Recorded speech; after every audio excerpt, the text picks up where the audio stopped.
डाडा बफा lack मैं ये बेत पै गया ना फा प्याउंदा ना जान पई छुटदी है इत्थे नेड़े नेड़े बंदा भी कोई ना। या अल्लाह कोई गैबी मदद भेजो अग्गो वास्ते मैं फा ना लईसां एक वे मेरी जान छुड़ा। कोई आस पास है तो मेरी जान छुड़ाओ। अरड़ो कोई मेरी आवाज सुनदा पिया।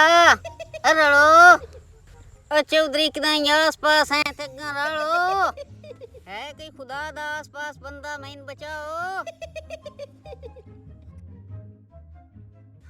ए रुखे ते टंगी कि कौन कूका मारदा पिया। चौधरी अगा को कदम भारो अगा स्पीड मार के भाजो।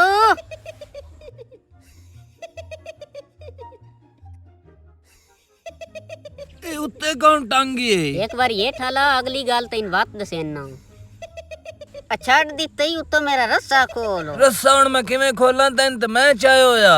खुदा दिया बंदिया मैं नेठा ला लमक लमक के मेरे गुर्दे भी सोच गए नी। अला ठहर जा मैं चाकू ना रस्सा वढेना।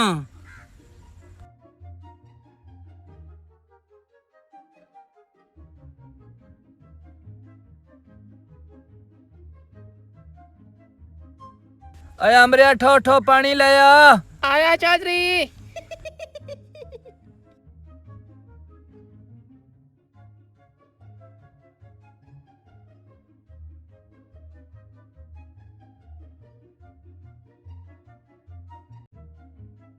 अला तू मैनू ए दसो तेन के वजह बनी जे तू उत्ते जाके टंगी गया।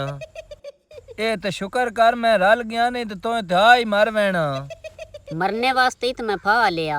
मैं कम अज कम 3-4 घंटे हो गए उत्थे लमके हुए। किसे टाइम मैं आवाज जोले नाल ही लगा वहींदास किसे टाइम ही जो मैं जरा भी फा नहीं आया।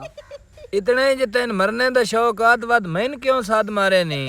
तेन तो मैं इस तो ही साध मारिया ना मेरी जान पे निकल दी आई तो ना मैं फा प्याउंदा। उदो मछरे लाड़ लाड़ के मेरी दौड़ सुझा छड़ी। एडी तेन के मजबूरी बनी खली आई जे तू फा लऊआ है। चौधरी तुम ही पर नहीं गया असनाट ढांगा भी पर नहीं गया अच्छू काना भी पर नहीं गया अफजल अराई भी पर नहीं गया और ते और रह गई बाबू सोनी दा भी पर नहीं गया। हुण तू मैंने दस मैं फा न लवां ते और मैं के करां। यार मैं तो सुनिया तेरे घर वाले तेरे वास्ते कुड़ी पसंद कर लई नाले उन्हां तेन वेखण भी आउणा। इहो तो बाला मैन दोखे जेड़ा उन्हां मैन वेख के इनकार कीता। नहीं तू ना इनकार क्यों कीता। उन्हां सिर्फ इनकार ही नहीं कीता उन्हां आख्या असां तैन रिश्ता देना भी कोई नहीं असी बड़े ओ लेनी दियां जे तेरा अग्गा भी होण दिता ते। no, no, no, no.